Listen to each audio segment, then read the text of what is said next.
Bonjour mes fidèles amis, je vous adresse cette vidéo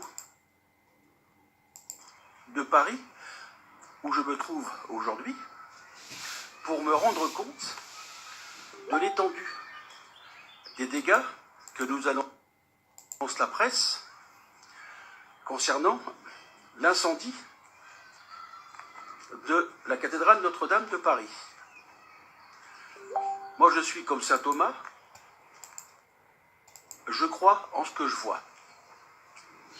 Mais je ne suis pas le seul. Ayant échangé depuis ce matin avec beaucoup de Parisiens, de touristes et autres, on en déduit que cet incendie pourrait être, et certainement être, criminel, volontaire et bien calculé. Quand vous voyez le volume que représentait cette charpente, il est impossible qu'un court-circuit, soi-disant de l'ascenseur, puisse amener une étincelle pour déclarer un feu aussi important. C'est impossible. Les experts avec qui j'ai parlé ce matin confirment comme moi que c'est impossible. Donc tout laisse à croire qu'effectivement cet incendie est criminel, géré certainement par la politique.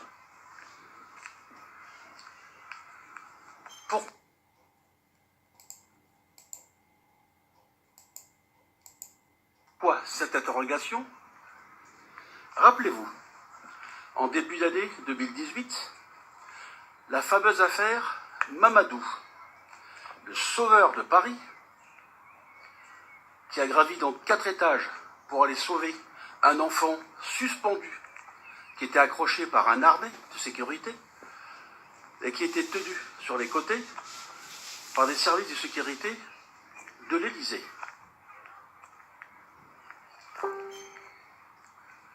En parallèle, toujours dans cette année 2018, l'affaire Benalla. Bizarre. Un monsieur qui est couvert, archi couvert par tout le monde, qui détient des noms et qui menace la classe politique de donner ses noms ouvertement devant les micros et les caméras. Voilà pourquoi les Français aujourd'hui s'interrogent sur l'incendie qui pourrait être tout à fait calculé pour ramener des points à notre gouvernement actuel. Mais qu'ils se rassurent, je pense que là, si effectivement ils ont fait ça, ce qui ne m'étonnerait pas, ils ont tout faux.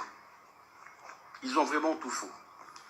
En plus, le gouvernement se permet de mettre en place monsieur le général d'armée, ancien chef d'état-major des armées en 2013, Georges Lain, pour être